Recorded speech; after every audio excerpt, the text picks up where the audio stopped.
लीजिए सुनिए। देवकीनंदन खत्री के लिखे उपन्यास चंद्रकांता संतति के 8वें भाग के 6वें बयान को मेरी यानी समीर गोस्वामी की आवाज में। रात आधी जा चुकी है।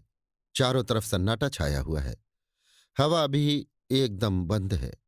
यहां तक कि किसी पेड़ की एक पत्ती भी नहीं हिलती। आसमान में चांद तो नहीं दिखाई देता, मगर जंगल मैदान में चलने वाले मुसाफिरों को तारों की रोशनी, जो अब बहुतायत से दिखाई दे रही है, काफी है। ऐसे समय में गंगा के किनारे किनारे दो मुसाफिर तेजी के साथ जमानिया की तरफ जा रहे हैं। जमानिया अब बहुत दूर नहीं है और ये दोनों मुसाफिर शहर के बाहरी प्रांत में पहुंच चुके हैं। अब ये दोनों आदमी शहर के पास पहुंच गए, मगर शहर के अंदर न जाकर बाहर ही बाहर मैदान के उस हिस्से की तरफ जाने लगे जिधर पुराने जमाने की आबादी का कुछ कुछ निशान मौजूद था।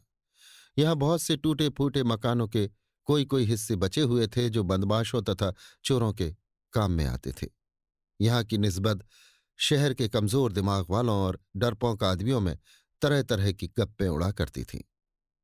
कोई कहता था कि वहां किसी जमाने में बहुत से आदमी मारे गए हैं और वे लोग भूत होकर अभी तक मौजूद हैं और उधर से आने जाने वालों को सताया करते हैं। कोई कहता था कि उस जमीन में जिन्नों ने अपना घर बना लिया है और जो कोई उधर से जाता है उसे मारकर अपनी जात में मिला लिया करते हैं। इत्यादि तरह तरह की बातें लोग करते थे, मगर उन दो मुसाफिरों को, जो इस समय उसी तरफ कदम बढ़ाए जा रहे हैं, इन बातों की कुछ परवाह न थी। थोड़ी ही देर में ये दोनों आदमी, जिनमें से एक बहुत ही कमजोर और थका हुआ जान पड़ता था, उस हिस्से में जा पहुंचे और खड़े होकर चारों तरफ देखने लगे। पास ही में एक पुराना मकान दिखाई दिया जो 3 हिस्से से ज्यादा टूट चुका था और उसके चारों तरफ जंगली पेड़ों और लताओं ने एक भयानक सा दृश्य बना रखा था। उसी जगह एक आदमी टहलता हुआ नजर आया, जो इन दोनों को देखते ही पास आया और बोला, हमारे साथियों ने उस नियत जगह पर ठहरना उचित न जाना और राय पक्की हुई कि एक नाव पर सवार होकर सब लोग काशी की तरफ रवाना हो जाएं और उसी जगह से अपनी कार्रवाई करें। वे लोग नाव पर सवार हो चुके हैं। कमलिनी जी ये कहकर मुझे इस जगह छोड़ गई हैं कि तेज सिंह राजा गोपाल सिंह को साथ लेकर आवें तो उन्हें लिए हुए बालाघाट की तरफ, जहां हम लोगों की नाव खड़ी होगी, बहुत जल्द चले आना। पाठक समझ ही गए होंगे कि ये दोनों मुसाफिर तेज सिंह और राजा गोपाल सिंह यानी माया रानी के पुराने कैदी थे। हाँ, उस आदमी का परिचय हम दिए देते हैं जो उन दोनों को इस भयानक स्थान में मिला था। ये तेज सिंह के प्यारे दोस्त देवी सिंह थे। देवी सिंह की बात को सुनकर तेज सिंह अपने साथी राजा गोपाल सिंह को साथ लिए हुए वहां से रवाना हुए और थोड़ी देर में गंगा के किनारे पहुंचकर उस नाव पर जा सवार हुए जिस पर कमलनी, लाडली, इंद्रजीत सिंह, आनंद सिंह, तारा सिंह, भैरव सिंह और शेर सिंह सवार थे।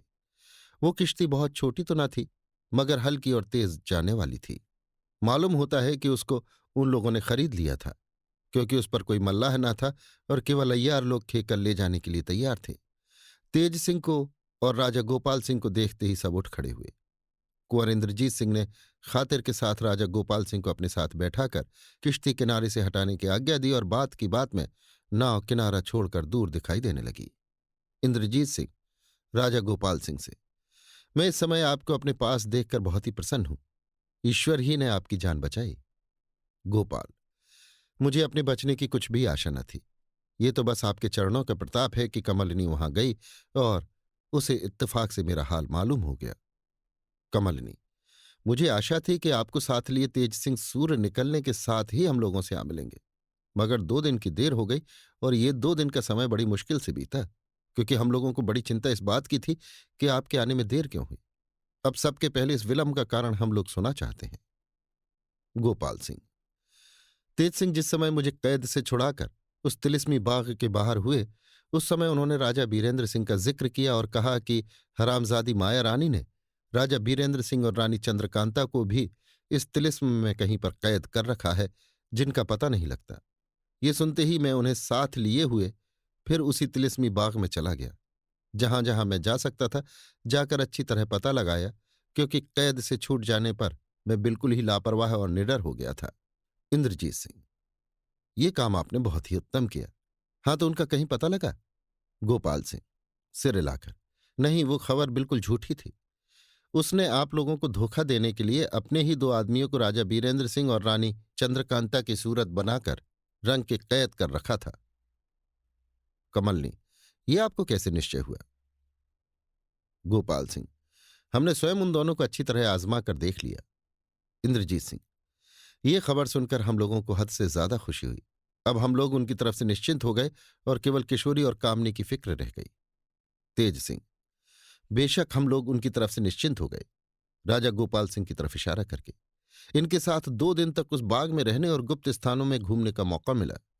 ऐसी ऐसी चीजें देखने में आई कि होश दंग हो गए। यद्यपि राजा बीरेंद्र सिंह के साथ विक्रमी तिलिस्म में मैं बहुत कुछ तमाशा देख चुका हूं, परंतु अब यही कहते बन पड़ता है कि इस तिलिस्म के आगे उसकी कोई हकीकत न थी। कमलनी, ये उस तिलिस्म के राजा ही ठहरे, फिर इनसे ज्यादा वहां का हाल कौन जान सकता था? और किसकी सामर्थ्य थी कि 2 दिन तक उस बाग में आपको रखकर घुमाए? वहां का जितना हाल ये जानते हैं, उसका 16वां हिस्सा भी माया रानी नहीं जानती। ये बेचारे नेक और धर्मात्मा हैं, पर न मालूम क्यों कर उस कमबख्त के धोखे में पड़ गए। आनंद सिंह, बेशक इनका किस्सा बहुत ही दिलचस्प होगा। गोपाल सिंह, मैं अपना अनूठा किस्सा आपसे कहूंगा जिसे सुनकर आप अफसोस करेंगे। लाडली की तरफ देखकर, क्यों लाडली, तू अच्छी तरह से तो है? लाडली गदगद स्वर से, इस समय मेरी खुशी का कोई ठिकाना नहीं। क्या स्वप्न में भी गुमान हो सकता था कि इस जिंदगी में पुनः आपको देखूंगी? ये दिन आज कमलनी बहन की बदौलत देखने में आया। गोपाल सिंह, बेशक बेशक, और ये 5 वर्ष मैंने किस मुसीबत में काटे हैं सो बस मैं ही जानता हूं। कमलनी की तरफ देखकर, मगर तुझे उस तिलिस्मी बाग के अंदर घुसने का साहस कैसे हुआ? कमलनी, रक्त ग्रंथ मेरे हाथ लग गया, इसी से मैं इतना काम कर सकी। गोपाल सिंह, ठीक है, तब तो तू मुझसे भी ज्यादा अब वहां का हाल जान गई होगी। इंद्रजीत सिंह चौंक कर और कमलनी की तरफ देखकर, क्या रक्त ग्रंथ तुम्हारे पास है? कमलनी हंसकर, जी हाँ, मगर इससे यह ना समझ लीजिएगा कि मैंने आपके यहां चोरी की थी। तेज सिंह, नहीं नहीं, मैं खूब जानता हूं रक्त ग्रंथ का चोर कोई दूसरा ही है। आपको नानक की बदौलत वो किताब हाथ लगी। कमलनी, जी हां, जिस समय तिलिस्मी बाग में नानक अपना किस्सा आपसे कह रहा था मैं छिपकर सुन रही थी। इंद्रजीत सिंह, नानक का किस्सा कैसा है? तेज सिंह, मैं आपसे कहता हूं, जरा सब्र कीजिए। उस समय उस किश्ती पर ये जितने आदमी थे, उनमें केवल इंद्रजीत सिंह और आनंद सिंह को किशोरी और कामनी का ध्यान था। तेज सिंह ने अपने पागल बनने का हाल और उसी बीच में नानक का किस्सा जितना उसकी जुबानी सुना था कह सुनाया। तेज सिंह के पागल बनने का हाल सुनकर सभी को हंसी आ गई।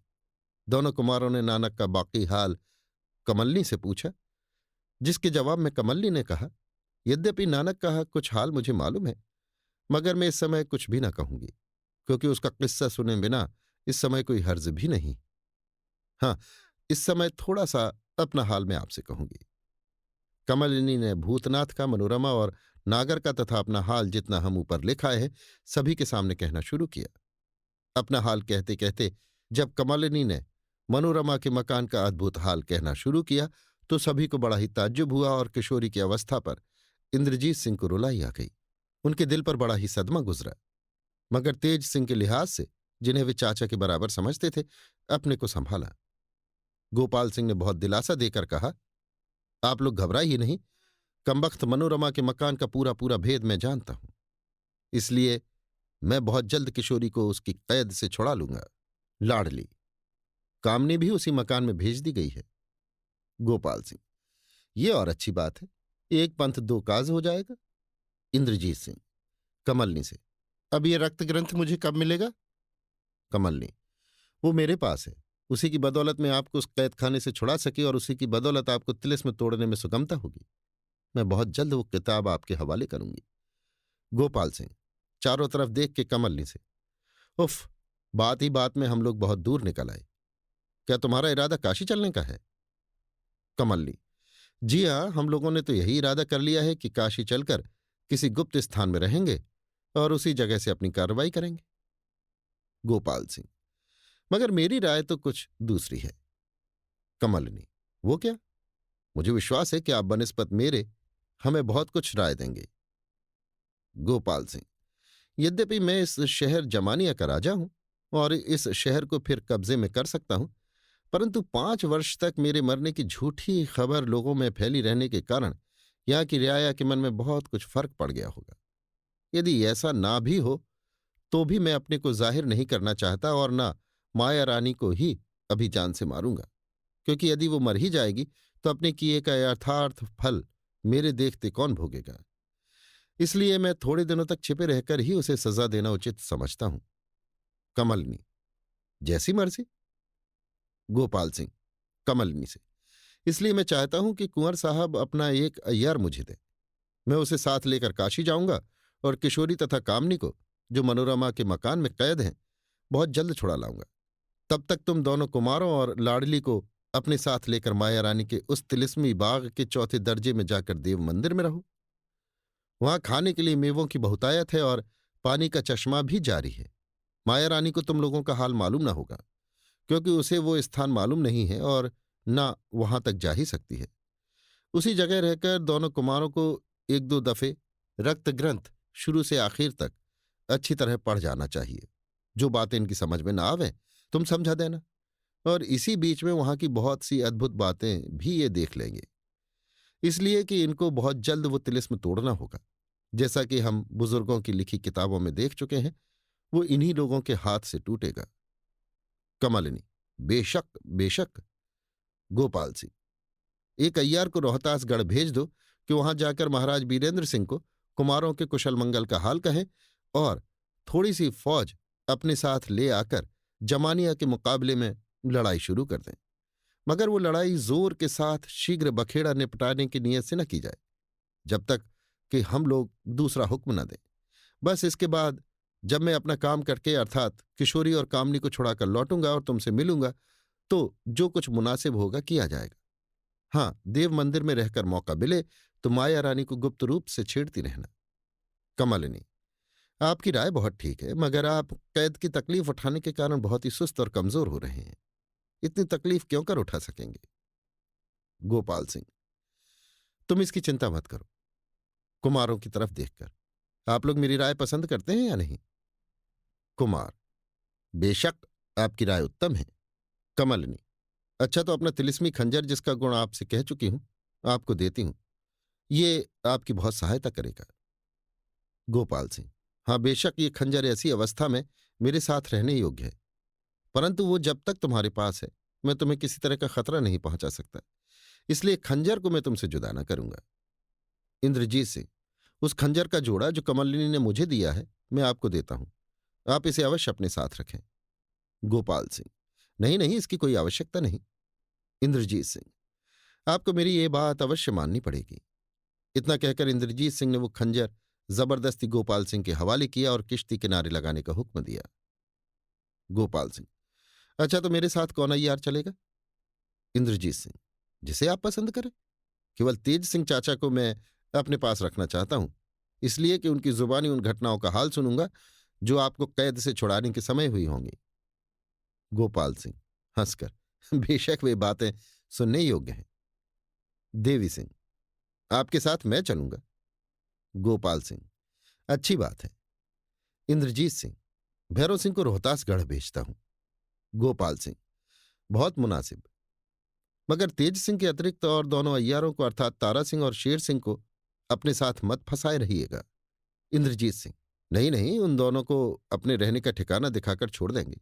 ये दोनों चारों तरफ घूमकर खबर लाते रहेंगे। गोपाल सिंह: और मैं भी यही चाहता हूं। कमलनी की तरफ देखकर: बाग के चौथे दर्जे में जो देव मंदिर है, वहां जाने का रास्ता तुझे अच्छी तरह मालूम है या नहीं? कमलनी: रक्त ग्रंथ की बदौलत वहां का रास्ता मैं अच्छी तरह जानती हूं। इतने में किश्ती किनारे लगी और सब कोई उतर पड़े। अभी आप सुन रहे थे देवकीनंदन खत्री के लिखे उपन्यास चंद्रकांता संतति के 8वें भाग के 6वें बयान को मेरी यानी समीर गोस्वामी की आवाज में।